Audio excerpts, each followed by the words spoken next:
Hi, my name's Shelby. I'm one of the RVTs and trainers at Companion Veterinary Clinic. So I just wanted to do a quick demo of a nail trim for you guys at home, just because a lot of places aren't able to do them right now with everything going on. So this is Indy. It's a silicone licking mat, so it's got some suction cups on the back. This is fantastic because it sticks to the floor and doesn't move. So this is what I'm going to use. There's some peanut butter and some kibble treats on here. So for me, because he is so short, I put it on the floor and then I just maneuver myself around while he's eating and slowly trim his nails. For bigger dogs, if you don't mind, spreading it even on your walls or the side of a cupboard or something like that is super helpful because you can keep their head up higher, which will be a little bit easier to keep them standing, whereas for Indy, keeping it on the floor is perfectly fine for him.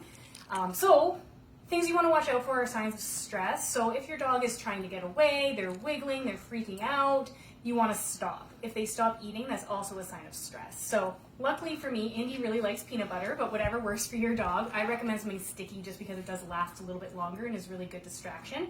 If you have someone helping you, you can have somebody else feed, use a spoon or a spatula or something, or even use some hard treats, but I just really like the sticky stuff. It makes it nice and easy. You don't want to use too much, but use what you've got to use to get it done. Another big tip is to make sure that you go at your dog's pace. So even if you get a couple done here and there, that's fantastic. You don't have to do them all in one day, even if you get 2 nails done or a paw done, whatever works for them, because we don't want to make it a bad experience for them at all. So really watch those signs, and if you get a paw done, get super excited about that. Even if you get a nail done, get really excited about that. For dogs, usually you just want to get those little tips off the end of them.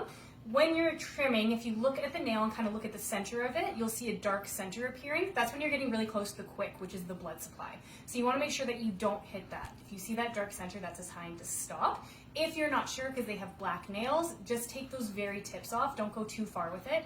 If you do cut too far, you can use something like cornstarch to help clot the bleeding, but you want to really try to prevent that as best as you can. So for Indy here, I'm just going to stick this on the ground and I'll get started. So I'm going to wait till he's eating.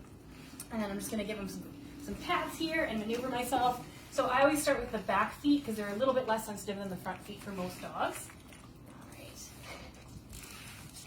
Okay. And then I like to pick the foot up and bend it backwards. Sometimes it's hard, especially on flooring. So I'm just going to let him lean against the bed here. And I'm just going to do a little clip of those tips there. Good job, buddy. He's also really fuzzy, so it makes it kind of hard to see what I'm doing.